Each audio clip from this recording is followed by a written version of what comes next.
Hermanas, hermanos, paz y bien, bienvenidos nuevamente a este espacio, coloquios de Semana Santa.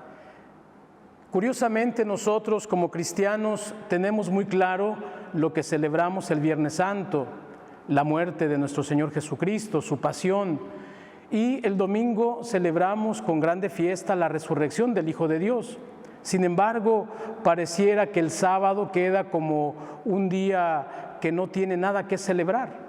Pues bien, la primitiva comunidad cristiana celebraba en el Sábado Santo el descenso de Jesús al lugar de los muertos, al Sheol, al infierno, al Hades, donde según el testimonio de la primera carta de San Pedro en el capítulo 3, Jesús anunció la buena nueva a todos los espíritus rebeldes. Yo quisiera que entráramos en el misterio de este grandioso y santo sábado desde una lectura que también es propia de los padres de la Iglesia, la lectura de la parábola del pastor que tiene 100 ovejas. Esta parábola la encontramos en dos textos distintos, en el Evangelio de Mateo, en el capítulo 18, versículos del 12 al 14, y también en el Evangelio de San Lucas, en el capítulo 15, versículos del 1 al 7. Voy a tomar para este momento la lectura del Evangelio según San Lucas. Todos los publicanos y pecadores se acercaban a Jesús para escucharlo. Los fariseos y los escribas murmuraban diciendo: este hombre recibe a los pecadores y come con ellos. Jesús les dijo entonces esta parábola: si alguien tiene 100 ovejas y pierde una, ¿no deja acaso las 99 en el campo y va a buscar la que se había perdido hasta encontrarla? Y cuando la encuentra, la carga sobre sus hombros lleno de alegría, y al llegar a su casa llama a sus amigos y vecinos y les dice: alégrense conmigo, porque encontré la oveja que se me había perdido. Les aseguro que de la misma manera habrá más alegría en el cielo por un solo pecador que se convierta que por 99 justos que no necesitan convertirse. Jesús inicia su intervención con una pregunta: ¿quién de ustedes, si tiene 100 ovejas y pierde una de ellas, no deja las 99 en el desierto y va a buscar a la que se perdió hasta que la encuentra?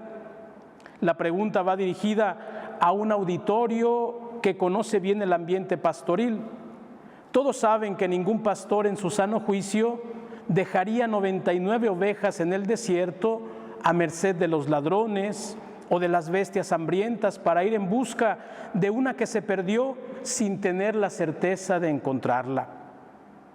Sería absurdo arriesgar 99 ovejas para ir a buscar una que tal vez ya se encuentra muerta en el desierto o en las fauces de alguna bestia feroz. De hecho, es así como piensa el sumo sacerdote en el juicio contra Jesús. Es conveniente que uno muera por el pueblo y no que perezca la nación entera. Caifás ve al hombre como un número y al pueblo como una suma de números. Para Caifás, un hombre puede ser como un miembro enfermo que hay que amputar del cuerpo para salvar el resto, o como se suele decir coloquialmente, la manzana podrida que está corrompiendo a las demás.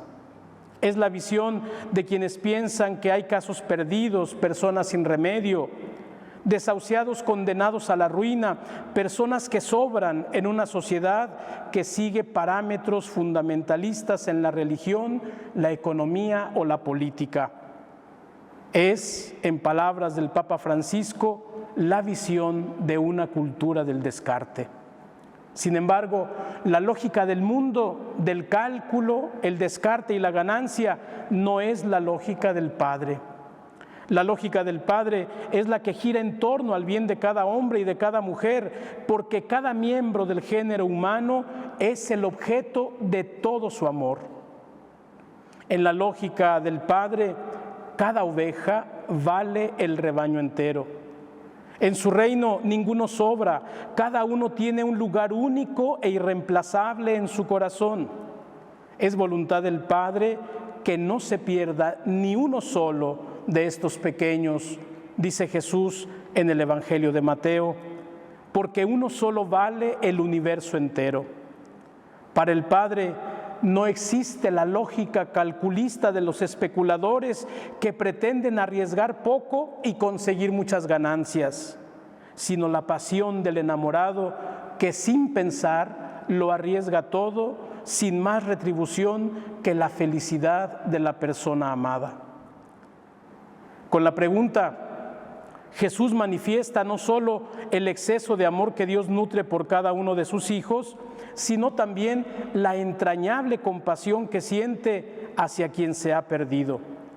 De este modo, el amor que siente el pastor por la oveja perdida hace que, arriesgándolo todo, se ponga en un movimiento apasionado que no le dará descanso hasta que la haya encontrado. El pastor de la parábola no escatimará recursos ni fuerzas. Está dispuesto a poner su misma vida en peligro porque su oveja le es inmensamente valiosa. Esta es la dinámica del amor. El que ama considera a la persona amada más importante que a él mismo y la pone como prioridad aún sobre la propia vida. De ahí que el pastor buscará todos los modos posibles por tenerla a su lado y afrontará gustoso los peligros del desierto y la ferocidad de las bestias. En ese hasta que la encuentra, Jesús nos dice que está dispuesto a todo, porque es infinito el amor que lo une a la oveja extraviada, es decir, al hombre. Está dispuesto y no descansará hasta tenerla de nuevo junto a sí. En este sentido, habría que recordar las palabras de Agustín de Hipona y permitirnos hacer una amplificación.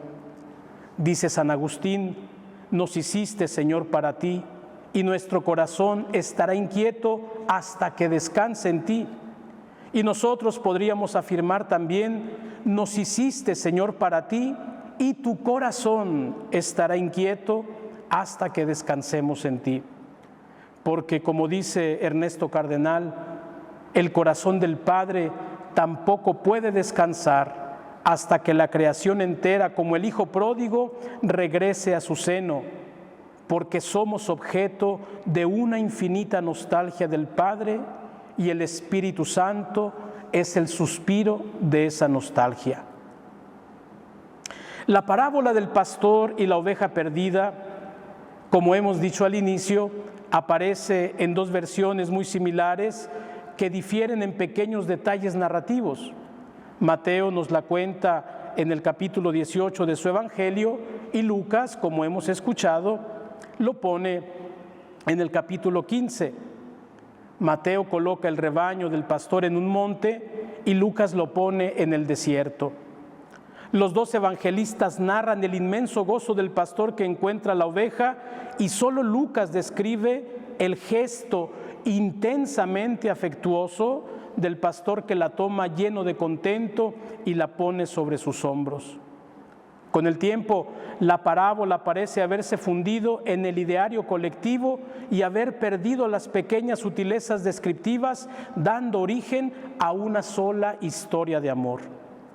En la mayoría de los comentarios patrísticos de la parábola, la imagen del monte que emplea Mateo prevaleció sobre la del desierto, y la figura del pastor que carga sobre sus hombros la oveja encontrada quedó como feliz conclusión de la historia. A diferencia de la común interpretación de la parábola, que se usa generalmente para hablar del arrepentimiento en tiempos como la Cuaresma, la reflexión patrística interpreta la parábola como la narración de la epopeya de amor que Dios realiza por la salvación de la humanidad entera. Es decir, es la historia misma de Dios que en las vestes de un pastor enamorado emprende una larga y peligrosa travesía que lo hace abandonar las alturas de la dimensión divina y, una vez encarnado, atravesar peligrosos valles y ásperos terrenos sin poder encontrar descanso, hasta no ver entre sus brazos a la entera humanidad, la cual, al alejarse de su rebaño, cayó presa de las fauces de la muerte. Para los padres de la Iglesia, la historia del pastor y las 100 ovejas es la narración de todo lo que el Padre Celestial hizo en Jesús por nosotros. Es la historia de amor narrada en la encarnación, en la vida, en la pasión, en la muerte, en la resurrección y en la ascensión del Señor. Es la síntesis de la entera obra de la redención contada en una parábola. Veámoslo más detenidamente. El rebaño en el monte. En la literatura bíblica, el monte es expresión de una realidad cercana a la dimensión divina. Más cercano a los cielos que la planicie, es el lugar privilegiado del encuentro con Dios. Recordemos que en el Antiguo Testamento los montes son espacios de manifestaciones divinas. Es en un monte, en el monte Moria, donde se desarrolla la historia del sacrificio de Isaac. En otro monte, el Horeb, Dios se manifestó a Moisés en la zarza ardiente. En el mismo monte Horeb o Sinaí, el profeta Elías se encontró refugio y recibió la visita del Señor en la suave brisa de la tarde. Y fue también el Sinaí el escenario de la alianza entre Dios y su pueblo. Además, también dice la Escritura que Dios viene del monte Farán. En el Nuevo Testamento también los montes juegan un papel importante en la vida de Jesús. Mateo coloca la proclamación de las bienaventuranzas sobre un monte. Jesús se retira continuamente al monte a orar. El episodio de la transfiguración se lleva a cabo en un monte alto y, según el libro de los Hechos, fue desde el monte de los Olivos desde donde Jesús ascendió a la derecha del Padre. Dicho todo lo anterior, queda claro que el monte es la metáfora que expresa el espacio donde Dios se manifiesta. Por ese motivo, en la parábola del pastor y las 100 ovejas, la figura del monte indica la esfera de lo divino, es decir, la vida paradisiaca en contacto con Dios antes del pecado. La oveja perdida es imagen de la humanidad entera que, abandonando el redil del monte, tanto se alejó de la vida paradisiaca junto a Dios que cayó en el más profundo abismo, la muerte. Por su parte, habiendo decidido ir en busca de la oveja, el pastor deberá dejar también el paradisiaco monte y aventurarse en las más recónditas cavernas del reino de la muerte. El reino de la muerte es el único sitio que no tiene lugar para Dios. Dice el profeta Isaías: el abismo no te da gracias, ni la muerte te alaba, ni esperan en tu fidelidad los que bajan a la fosa. Dios no puede ir allí porque sería tan desatinado como decir que Dios puede morir. Sin embargo, para un Dios enamorado no hay nada imposible. Y es así que Dios proyecta el plan de rescate más bello y perspicaz. Se hará hombre, un mortal, y en los atavíos de un pastor desafiará las fauces de la muerte que ha tratado de arrancar de sus brazos a su oveja amada. Comienza así el apurado viaje del pastor, un viaje que se recorre hacia abajo en un camino en continuo declive, un descenso cada vez más y más profundo, un itinerario en continuo abajamiento que solo la humildad de un amante puede hacer posible. Para Orígenes de Alejandría, la encarnación es un descenso extraordinario debido a un exceso de amor por los hombres. El pastor bajó, dice Orígenes, de los montes para conducir, según la misteriosa expresión de la Divina Escritura, las ovejas perdidas de la casa de Israel. Y así, el pastor, que es el Hijo de Dios, tuvo que dejar la gloria de su divinidad y asumir en todo la condición de la oveja, es decir, nuestra propia naturaleza humana. Así lo dice el himno cristológico de la carta a los Filipenses. Cristo Jesús, el cual existía en la forma de Dios, no hizo alarde de su condición divina, al contrario, se anonadó y se hizo uno semejante a nosotros. Se sometió incluso a la muerte y una muerte de cruz. A este propósito, escribe Orígenes que el inmortal vino a un cuerpo mortal y con el fin de salvar a la oveja descarriada que bajó de los montes, a ella bajó el pastor que dejó en los montes las que no se habían descarriado. Y San Jerónimo de Estridón concluye: Él descendió a la tierra precisamente para salvar a la única oveja perdida, es decir, al género humano. La encarnación es la primera etapa de ese viaje que dejará marcado para siempre al pastor enamorado.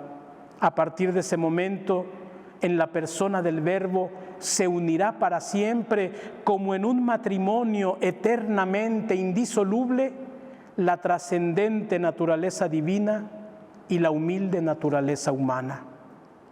La encarnación nos muestra, por un lado, la pasión ardiente del amor de Dios, porque tanto amó Dios al mundo que entregó a su Hijo unigénito, según el testimonio de San Juan en su Evangelio.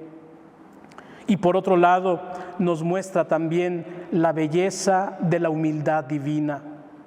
Siendo de condición divina, no codició el ser igual a Dios, sino que se despojó de sí mismo, tomando la condición de esclavo. En Jesús, Dios nos muestra que el verdadero amor es humilde y que quien se aventura a amar se hará vulnerable ante la persona amada al punto de estar dispuesto a perderlo todo por ella. Por definición, la humildad indica la cualidad de pertenecer a la tierra. Sabemos que en latín humilitas proviene de la palabra humus, que significa tierra, y el sufijo itas, que indica la cualidad de ser. Humildad significa etimológicamente cualidad de pertenecer a la tierra. Esta palabra humildad indica la condición de bajeza y limitación.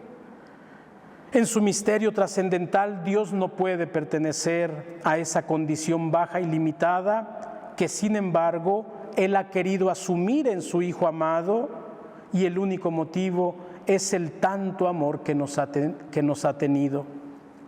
La palabra encarnación encierra ese misterio que Juan nos narra en el prólogo de su Evangelio: y la palabra se hizo carne y puso su morada entre nosotros. El término carne que Juan utiliza en su Evangelio, en griego sarx, expresa al hombre en su dimensión de fragilidad y debilidad, de transitoriedad y fugacidad.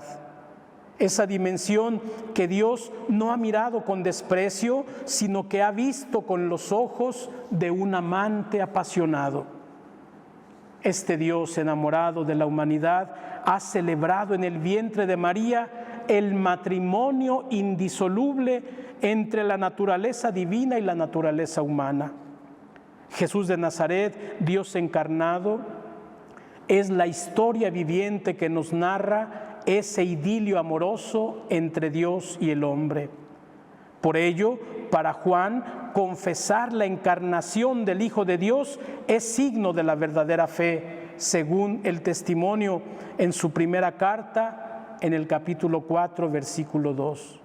Y quien niega esta historia de amor divino y encarnado, dice Juan, no tiene el Espíritu de Dios, y ese tal es el anticristo.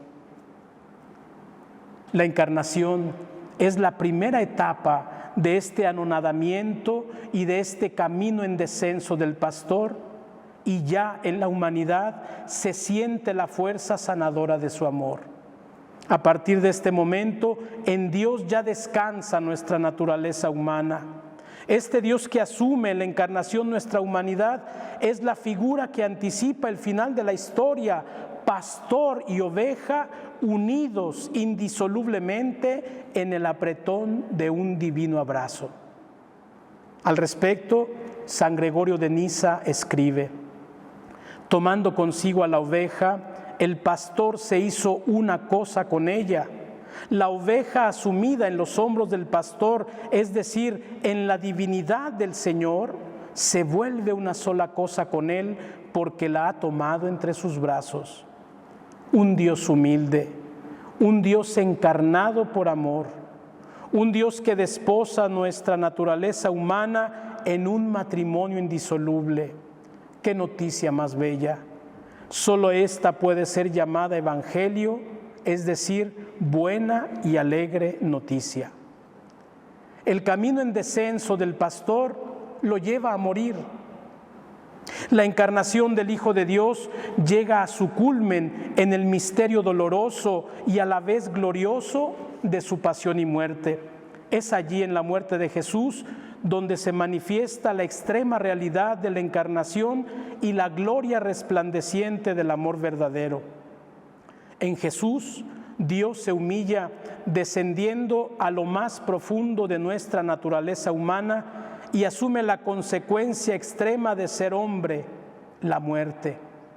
En Jesús, Dios se hace hijo de Adán y miembro del linaje humano para poder morir, es decir, bajar al inframundo, porque allí yace en las fauces de la nada Adán, el hombre, su oveja amada. En efecto, dice la carta a los Hebreos, que así como los hijos participan de la sangre y de la carne, así también participó él de las mismas, para aniquilar mediante la muerte al Señor de la muerte, es decir, al diablo, y libertar a cuantos por temor a la muerte estaban de por vida sometidos a la esclavitud. La muerte de Jesús no es el sacrificio despiadado exigido por un Dios vengativo cuya ira podía ser aplacada solo con la muerte desgarradora de su Hijo.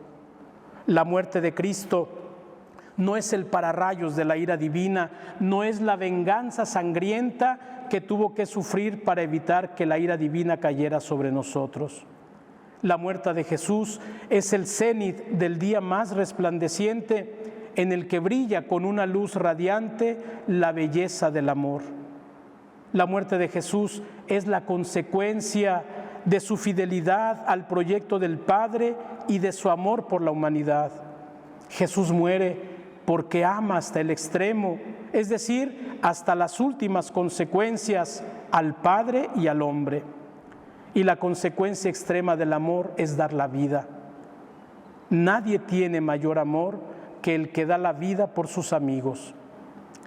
El designio del Padre era revelar en su Hijo el infinito amor que siente por cada ser humano, el proyecto de amor y de plenitud que tiene para cada persona y el deseo de que cada uno sea feliz y bienaventurado, es decir, que vivan santamente y sin defecto en el amor. Pues solo la vivencia radical del amor nos dará la plenitud que anhelamos. Y sabemos que el amor asusta a quienes pretenden tener el monopolio de la religión, la ventaja en la política y el control de las riquezas. Los detentores del poder temen ese amor escandaloso hacia los pecadores y marginados, ese amor irreverente que prescinde de las formalidades religiosas y de las exigencias legalistas, ese amor que va más allá de los premios y de los castigos, ese amor que es gratuidad pura, que es servicio desinteresado y compromiso por la dignidad del hombre, ese amor que no margina ni segrega, ese amor que se conmueve ante el dolor y el sufrimiento de los necesitados. Un amor así causa miedo a los detentores del poder religioso, político, económico o cualquier otro tipo de poder que sea.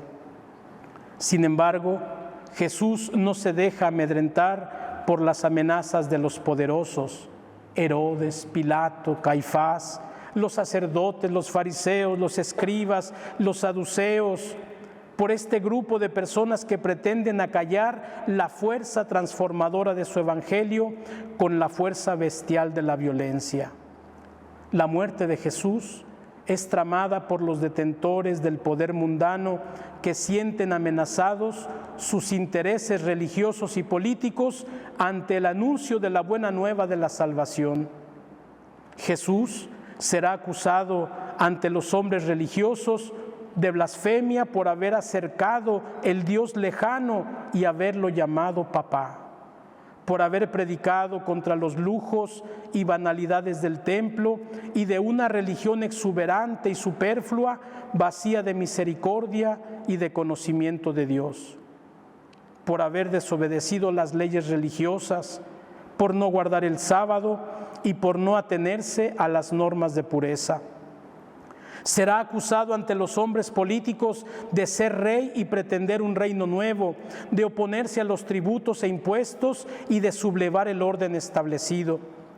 Los ricos y pudientes no lo acogerán por la radicalidad de su mensaje. No se puede servir a Dios y al dinero. Los poderosos vieron a Jesús como un gran peligro porque el amor nunca puede pactar con el poder. El poder mundano nunca estará de acuerdo con el Evangelio. Por eso mismo, la Escritura le recuerda a la comunidad cristiana que el único poder que ha recibido de su Señor es el poder de perdonar los pecados, el poder de dar la vida, y la única autoridad que ha recibido es la del servicio. El reino del mundo y el reino de Dios no pueden hacer alianza. Dice Jesús en el Evangelio de Lucas: los reyes de las naciones las dominan como señores absolutos y los que las oprimen se hacen llamar bienhechores, pero ustedes no actúen así, pues el mayor entre ustedes ha de ser como el más pequeño y el que gobierna como el que sirve. Jesús en su muerte no es la víctima pasiva que sufre la violencia de las intrigas del poder, sino el hombre verdadero que manifiesta el rostro de Dios que ha soñado para la humanidad. Es el hombre libre que está dispuesto a dar la vida como consecuencia última de su fidelidad al proyecto del Padre, al amor del hombre y como coherente testimonio del Evangelio que predicó. La muerte como consecuencia del amor es la manifestación sublime de la belleza. Dar la vida por amor es la cosa más bella. Detrás de la muerte de Jesús no está la venganza de un Dios sádico, sino la ternura de un amante, la belleza de un pastor enamorado, la astucia de su amor, la consecuencia de la firme decisión de amar hasta el extremo. Precisamente en el Evangelio de San Juan, el apartado que narra la Pascua de Jesús inicia diciendo: Jesús sabía que había llegado su hora de pasar de este mundo al Padre.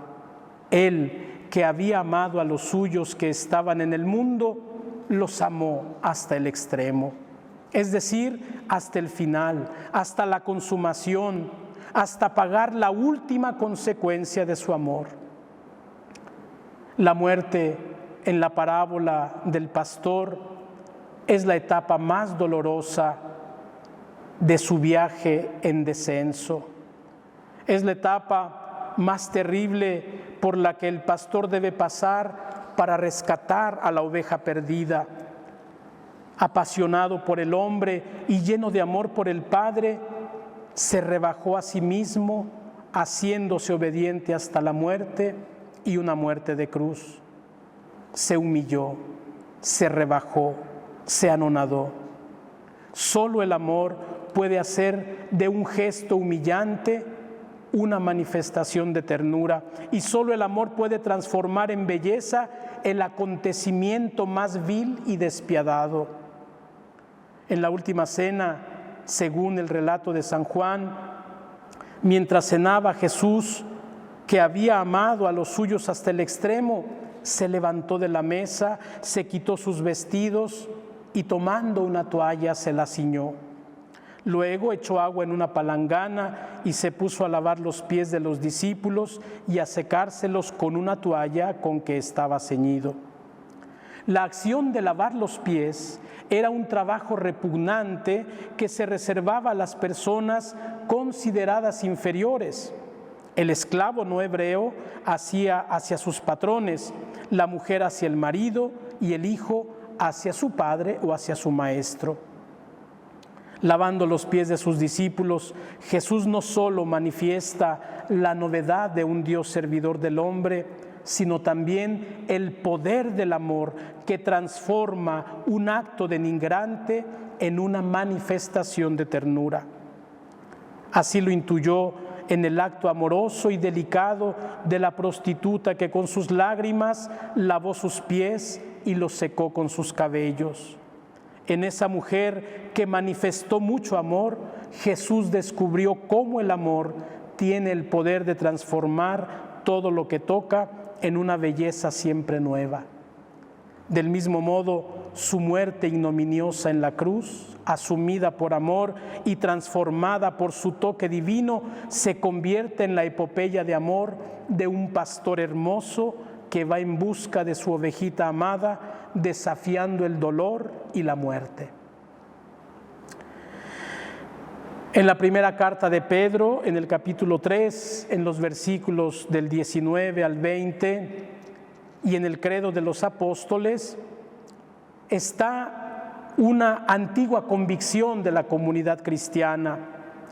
Allí aparece la confesión en la fe de que Jesucristo, que padeció bajo el poder de Poncio Pilato, fue crucificado, muerto y sepultado, descendió a los infiernos. Con la palabra infiernos se entiende el inframundo, es decir, la morada de los muertos. Para esto tenemos que recordar la cosmología antigua que dividía el mundo en tres estadios: el estadio superior o el cielo, donde tiene su morada la divinidad y los espíritus celestiales; la tierra, morada de los hombres; y el llamado lugar de los muertos, el mundo subterráneo, en hebreo el Sheol, cuya palabra hace alusión a devorar, dando con ello el sentido de la muerte como la que devora todo lo que existe. Cuando la Sagrada Escritura se tradujo del hebreo al griego en el primer siglo antes de Cristo, la palabra Sheol se tradujo con el nombre griego de la divinidad que reinaba en el inframundo, Hades. Posteriormente, cuando la Biblia se tradujo al griego, del griego al latín, la palabra Hades se tradujo con el nombre que indicaba el mundo subterráneo, Inferno. Y en este sentido, hablar de Jesús que desciende a los infiernos es hablar de la visita del pastor enamorado que llega al lugar de la muerte, a las cavernas del Hades, del infierno o del Tártaro, según los distintos nombres, donde su oveja amada había caído presa de la muerte y la desolación. Este lugar es el lugar en el que, al no haber vida, no hay quien se acuerde de Dios ni quien lo alabe. Es el único lugar en el que Dios, el viviente, no puede entrar. De este modo, confesando el descenso de Jesús al lugar de los muertos, nuestra fe manifiesta la realidad de la muerte de Jesús en un acto de compasión extrema por el género humano.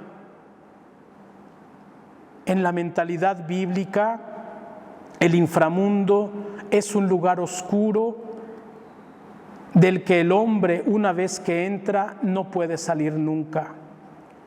Dice el libro de Job: como nube que se esfuma y pasa, el que baja al Sheol ya no sube. Y continúa el libro de Job, hablando del reino de la muerte, dice: es un país de tinieblas y de sombras. Este averno terrorífico es lo que le esperaba a todo hombre. Dice el Salmo 48, mira, los sabios mueren igual que perecen los ignorantes y necios. El sepulcro es su morada perpetua y su casa de edad en edad, aunque hayan dado nombre a países. El gran terror que sobrecoge el alma humana solo de pensar en la muerte, lo expresa el salmista con grande angustia y desesperación. Salmo 88. Mi alma de males está sacia y mi vida está al borde del Sheol. Contado entre los que bajan a la fosa, soy como un hombre acabado, relegado entre los muertos, como los cadáveres que yacen en la tumba, aquellos de los que no te acuerdas más, que están arrancados de tu mano. Me has echado en lo profundo de la fosa, en las tinieblas del fondo, en los abismos. Sobre mí pesa tu furor, con todas tus olas me hundes.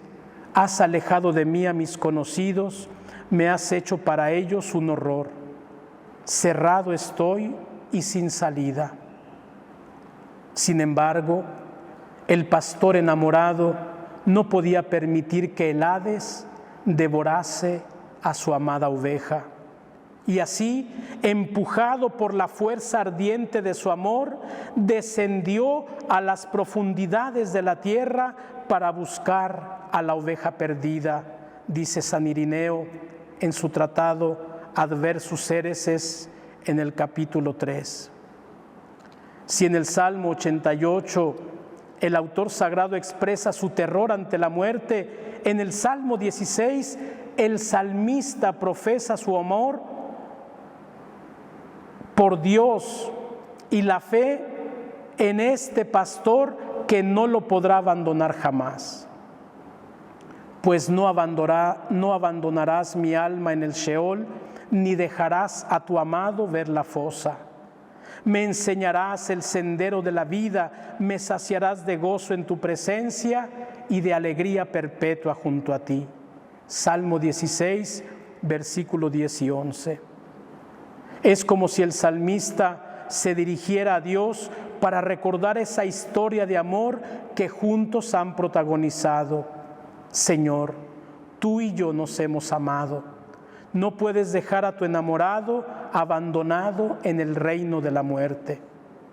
El salmista, que no conocía todavía la fe en la resurrección porque no había sido iluminado aún por la luz de la Pascua de Cristo, ya había intuido que un enamorado no puede abandonar a la persona amada en los brazos de la muerte. Tú, Señor, dice el salmista, me indicarás el sendero de la vida, el camino para salir del Sheol, más aún me tomarás con ternura sobre tus brazos y tú mismo me llevarás a la vida, porque tú no puedes estar sin mí, ni yo puedo estar sin ti. Y entonces el Averno se llena de la luz de la vida, porque es allí en el Averno donde tiene lugar el encuentro de amor más hermoso que jamás se haya verificado en la historia de la humanidad. El encuentro entre el Dios siempre fiel y enamorado y su criatura infiel, siempre buscada, siempre amada y siempre perdonada. Al ver a la oveja malherida y débil, maltrecha y abatida, el pastor no arde en la cólera de la indignación como un amante despechado que busca vengarse de las traiciones recibidas con los castigos más atroces. No, al contrario, cual amante paciente y tierno, movido por un indecible amor, la toma entre sus brazos y la pone sobre sus hombros con sumo cuidado y delicadeza. En el pastor enamorado se cumple en pleno la figura del profeta Oseas, que ante la traición de su esposa infiel no arde en la cólera de la indignación, sino que recurre a la astucia del enamorado. Para hacerla volver, ya sé lo que haré. Voy a seducirla, la llevaré al desierto y le hablaré a su corazón. Ningún castigo, ningún reproche, ninguna venganza solo la expresión divina del más puro y apasionado amor que hace vibrar el corazón del pastor en una sinfonía de infinita misericordia. ¡Qué derroche de amor! Por eso mismo, en la noche de Pascua, la Iglesia canta en el pregón: ¡qué asombroso beneficio de tu amor por nosotros! ¡Qué incomparable ternura y caridad! Descendiendo a los infiernos, el pastor no solo rescata a su oveja, sino que destruye para siempre las fuerzas de la muerte y el dominio del mal. Descendió al inframundo, como dice la carta a los Hebreos, para aniquilar mediante la muerte al Señor de la muerte, es decir, al diablo, y libertar a cuantos por temor a la muerte estaban de por vida sometidos a la esclavitud. Entrando la vida al reino de la muerte, aniquiló para siempre el espectro aterrador de la nada. De ahora en adelante, la muerte ya no tiene poder sobre el hombre. La muerte ha sido devorada por la victoria. ¿Dónde está, oh muerte, tu victoria? ¿Dónde está, oh muerte, tu aguijón? Se pregunta lleno de asombro Pablo en la primera carta a los Corintios. El descenso a los infiernos es narrado con una extraordinaria belleza literaria en un escrito cristiano de la primera mitad del siglo II, conocido como el Evangelio de Nicodemo o Actas de Pilato. Allí se narra con pormenores, a veces pintorescos, la entrada de Cristo al inframundo, el terror que se apodera del demonio y de la muerte, la alegría de los que yacían encerrados en el abismo y el feliz encuentro con Adán, la oveja perdida que representa a la humanidad. A continuación, les comparto algunos de estos episodios que con un estilo vivo y creativo tratan de narrar la epopeya del pastor enamorado. Jesús derrota al infierno y a la muerte, del Evangelio apócrifo de Nicodemo. El Rey de la Gloria entró en forma de hombre y todas las tinieblas del infierno se iluminaron. Al ver aquello, los dos príncipes de la muerte y del infierno, sus impíos oficiales y sus crueles ministros, quedaron sobrecogidos de espanto en sus propios reinos, cual si no pudiesen resistir la deslumbradora claridad de tan viva luz y la presencia del Cristo establecido en sus moradas. Y exclamaron con rabia impotente: nos has vencido. ¿Quién eres tú que incluso sin pecado has venido a este lugar?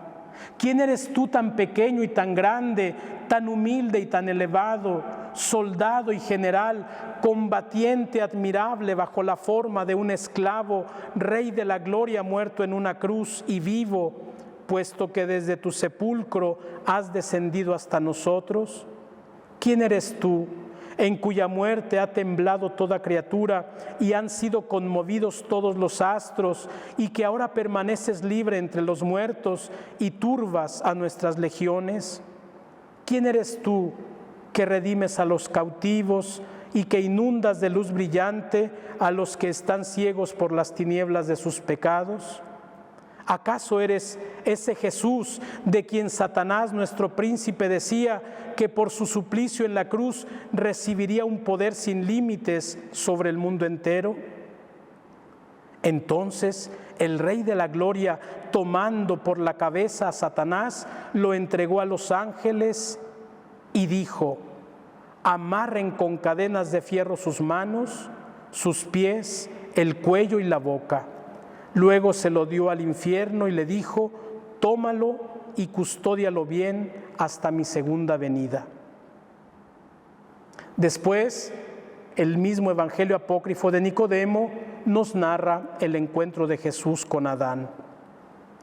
Entonces, el Señor Jesucristo, Salvador de todos los hombres, piadoso y manso, saludando de nuevo a Adán, le dijo con benevolencia: la paz sea contigo, Adán, y con tus descendientes por los siglos de los siglos. Amén.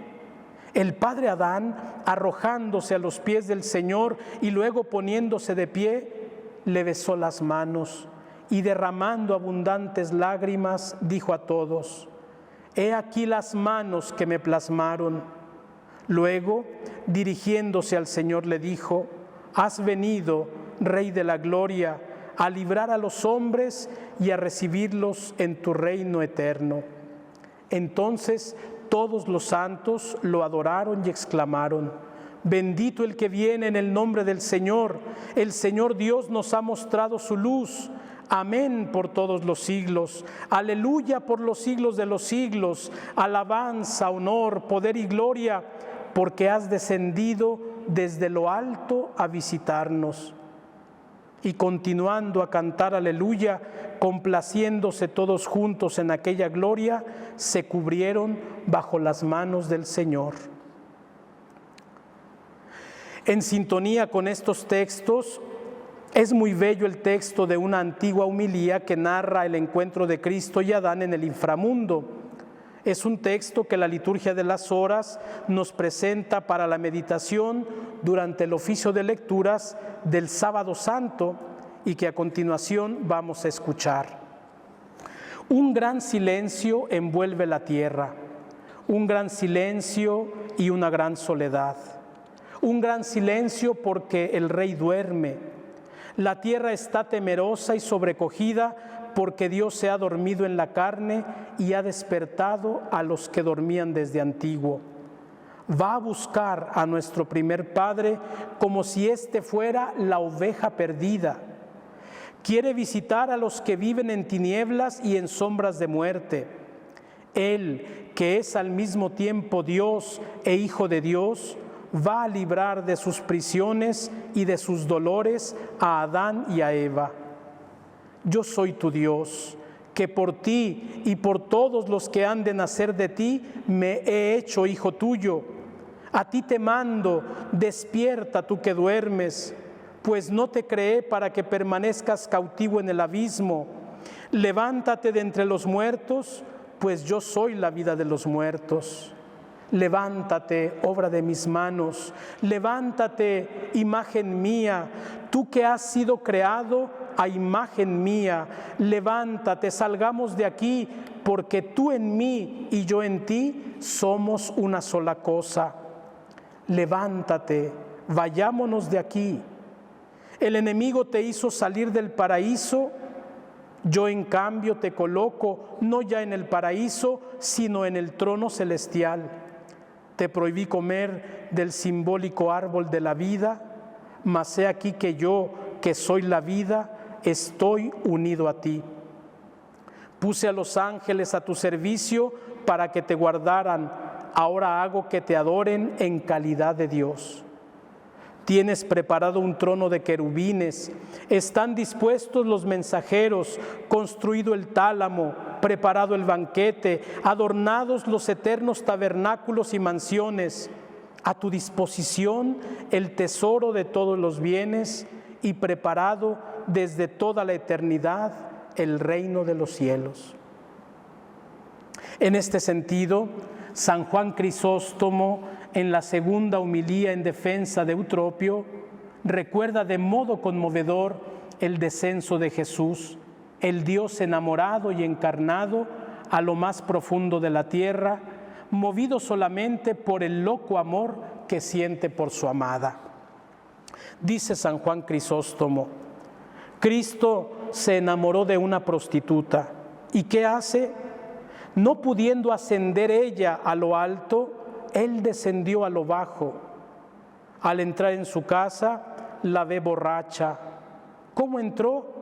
No en su manifiesta condición divina, sino en la condición de la prostituta, de modo que al verlo no le diese temor ni huyera. La encuentra cubierta de heridas, convertida en salvaje, a merced de los demonios. ¿Y qué hace? La toma, sí, la toma por esposa. ¿Y qué le da? Un anillo, el Espíritu Santo. Sin embargo, ella dice: pero soy una pecadora, estoy sucia. No te preocupes, soy médico. El amante que ama locamente no se detiene en la forma, porque el amor loco no ve la deformidad. Es por eso que es un amor loco, porque ama también lo que está deforme. Esto es lo que hace Cristo. La ve deforme, la ama con locura y la convierte en una criatura nueva. Como un pastor la apacienta, como un esposo la toma por mujer, como un altar le comunica la gracia, como un cordero se sacrifica por ella. Oh esposo, que haces hermosa la deformidad de la esposa. Así termina esta cita de San Juan Crisóstomo. Y quisiera detenerme por último en una historia que viene también del mundo de la mitología pagana.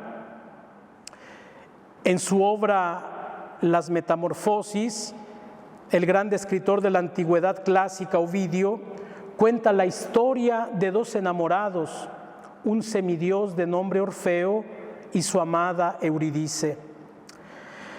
La trágica historia era muy conocida en el mundo romano de la antigüedad, ya que también Virgilio, en el libro cuarto de las Georgias, una de las obras de mayor difusión y estudio, contó la epopeya de los dos enamorados. Orfeo, hijo de Apolo y de Calíope, fue bendecido por su padre con una singular belleza y con la sublime destreza de la música y del canto. Se dice que las más feroces bestias se calmaban al oírlo y que hombres y dioses se acercaban a escucharlo para apaciguar las ansias del alma.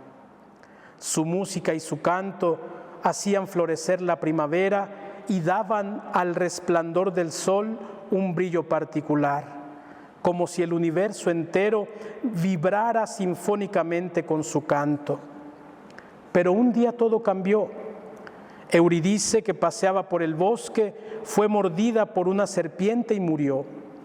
Afligido por la pena, Orfeo cantaba solo lastimeras canciones y tocaba melodías tan tristes que las ninfas, los bosques y los dioses del Olimpo se sumergieron en una terrible melancolía.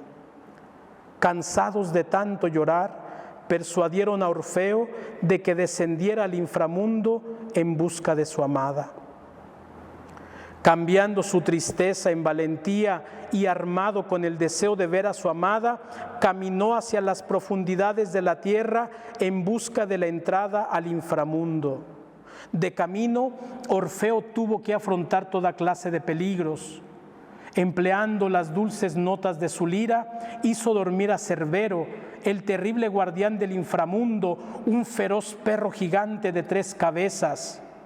Con la belleza de su canto, suspendió por un instante los tormentos del Averno y cantando dulcemente, ablandó los corazones de Hades y Perséfone, señores del inframundo. Hades y Perséfone permitieron que Orfeo se llevara a Eurídice de regreso al mundo de los vivos, con la condición de que, llevándola de la mano, caminase delante de ella y no volviera la mirada hacia atrás, hasta que, habiendo cruzado el umbral del inframundo, hubiera alcanzado el mundo de los vivos y los rayos del sol iluminaran su cuerpo. Una vez en la superficie, invadido por esa desesperación de los amantes, pero antes de que el sol hubiera iluminado por completo el cuerpo de Eurídice, Orfeo volvió la mirada para verla, y en ese mismo momento la figura de Eurídice se desvaneció por completo y se perdió para siempre en el inframundo. Orfeo comprendió que el único modo de poder estar para siempre con su amada era muriendo, pero Orfeo no amaba más a Eurídice que a su propia vida, así que la dejó perder. Según el filósofo Platón en el Banquete, los dioses del inframundo no permitieron que Orfeo saliera con Eurídice a causa de su cobardía, pues él no la amó lo suficiente para haber tenido el valor de morir por ella.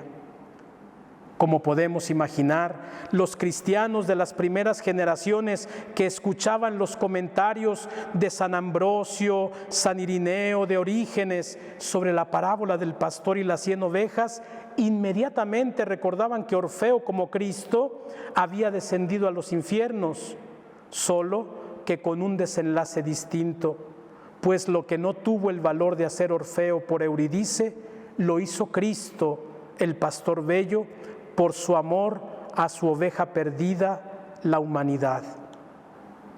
En una de sus obras, dice San Ambrosio de Milán, como teniendo presente en mente a Cristo cual verdadero Orfeo. Con este canto domesticó la violencia del mundo, ablandó la dureza del siglo, con esta arpa destruyó el terror de la muerte, con la dulzura de sus cuerdas ha pisoteado el infierno. Finalmente, sabemos que el desenlace de la parábola es el encuentro entre alegría y gozo que el pastor tiene con su amada oveja. Y así como el desenlace de la parábola, así es el amor del Padre, libre y gratuito. Es decir, que no es un premio para los que se portan bien, sino un don para todos y cada uno de sus hijos. Como la oveja perdida en brazos del pastor, el pecador que se sabe amado y perdonado puede saborear ese dulce encuentro, esa caricia, esos cuidados, ese cálido y tierno abrazo, no porque los ha merecido, sino porque los necesita. Porque el pastor sabe que solo el amor del amante puede suscitar el amor del amado.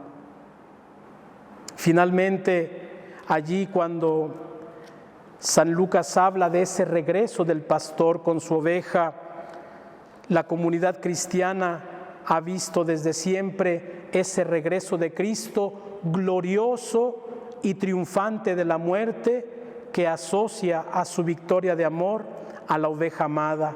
El regreso del pastor al monte, figura de la dimensión divina, es lo que nosotros celebraremos al final del tiempo de Pascua, el día de la Ascensión.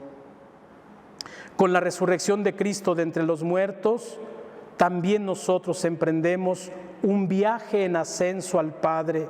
Si en la muerte la humanidad entera, representada en la oveja perdida, tocó fondo, ahora en Jesús resucitado, el pastor bello, la humanidad entera inicia un viaje en ascenso hasta los brazos del Padre Celestial. Ese Dios de paz que resucitó de los muertos a nuestro Señor Jesucristo, el gran pastor de las ovejas, como dice la carta a los Hebreos. Esto mismo nos lo dice Ireneo, llevándonos a la veta más alta de la parábola del pastor y las 100 ovejas. Después de haber descendido por nosotros a las profundidades de la tierra, buscando allí a la oveja perdida, asciende a las alturas para ofrecer a su Padre al hombre así encontrado. De ahora en adelante, la luz del pastor resucitado ilumina la existencia de cada hombre para recordar que nacimiento y muerte son dos momentos en el único y grande misterio de la vida. El primero nos trae a esta vida en gestación en la que somos peregrinos y forasteros sostenidos por la Madre Tierra, como Francisco la llama en el Cántico de las Criaturas. Y el segundo nos lleva a la vida plena y definitiva, a la misma vida de Dios en la que amaremos sin las limitaciones de nuestra humanidad, sino con el mismo amor del Padre Celestial. Pues bien, hermanas, hermanos, con estas reflexiones creo que podemos ahora entrar en la celebración del Santo y Grande Sábado para acompañar a Jesús no solamente en su muerte, sino en su descenso al lugar de los muertos, al Hades, al infierno, al Sheol, y sentir allí que somos nosotros el objeto de este amor que ha conmovido tanto las entrañas del pastor que lo ha hecho mortal para poder venir a rescatarnos de las fauces de la muerte. Ojalá que poco a poco, en la tradición viva, litúrgica y popular de la Iglesia, podamos recordar nuevamente lo que la Iglesia durante muchos años ha celebrado entre el Viernes Santo y el Domingo de la Pascua, este misterio de amor que se realiza en el reino de la muerte, donde Jesús nos rescata y aniquila los poderes que paralizan los sueños del ser humano. Bien, hermanos, espero que con este coloquio de Semana Santa podamos también nosotros tener material para seguir meditando en esta historia de amor apasionado que es la pasión, muerte, descenso a los infiernos y resurrección de nuestro Señor Jesucristo. A todos, paz y bien.